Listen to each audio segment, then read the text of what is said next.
জনক বাদশাহ একদিন তার 3 মন্ত্রীকে ডেকে তাদেরকে একটি থলি দিয়ে রাজপ্রাসাদের বাগানে যেতে বললেন।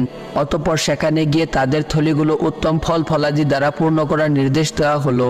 এছাড়া তাদেরকে বলে দিলেন কেউ যেন এই কাজে একে অপরকে না সাহায্য করে। মন্ত্রীদ্বয় বাদশাহের এই নির্দেশে আশ্চর্য হলো, কিন্তু কিছু করার নেই, রাজার নির্দেশ, তাই তারা একটি থলি নিয়ে বাগানে গেল। একজন মন্ত্রী বাদশাহকে খুশি করার জন্য সবচেয়ে ভালো ফল ফলাদি দ্বারা সেও থলি ভর্তি করলো। অপরজন মনে করলো বিপুল প্রাচুর্যের অধিকারী বাদশাহের তো আর এত বেশি ফল ফলাদির প্রয়োজন নেই, তাই সে অবহেলা করে অলসতা বশত ভালো মন্দ বাছাই না করে হাতের কাছে পাওয়া সব রকম ফল ফলাদি দ্বারা থলি ভর্তি করলো।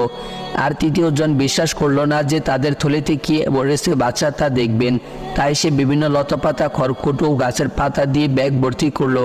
পরের দিন বাদশাহের দরবারে উপস্থিত হলো। অতঃপর বাদশাহ সেও সৈন্যদেরকে ডাকলেন এবং 3 মন্ত্রীকে 3 মাসের জন্য বন্দী করে রাখতে